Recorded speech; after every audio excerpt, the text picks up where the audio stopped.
It's Scotland's capital and financial centre, and it was here that George Osborne delivered his warning.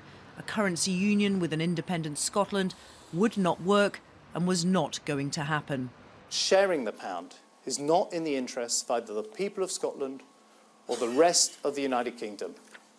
The people of the rest of the UK wouldn't accept it, and Parliament wouldn't pass it.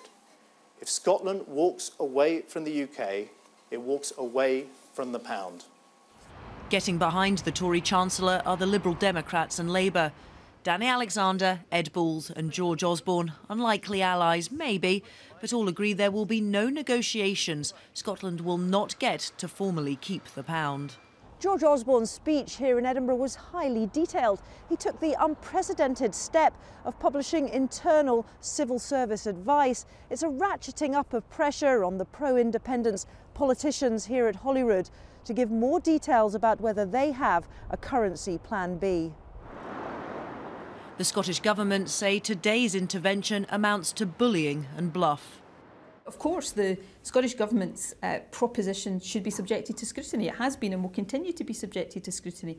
But the position George Osborne has articulated today really requires some hard scrutiny as well. And when it gets that hard scrutiny, it doesn't withstand it, and that's the reality. But what other currency options are on the table if Scotland does vote for independence? One possibility is an informal currency union, or the country could opt for a brand new currency and go it alone. Having its own currency would give Scotland the most degrees of freedom, the most flexibility to run its own economic policy. It would give it the most flexibility to respond in case a big shock hits. So it would be able to move its own interest rates, it would be able to set its own spending and tax rates, and manage its own debt levels. Whatever side you're on, the currency is key to this battle, and the Chancellor today raised the stakes in the fight over the future of the United Kingdom. Lorna Gordon, BBC News, Edinburgh.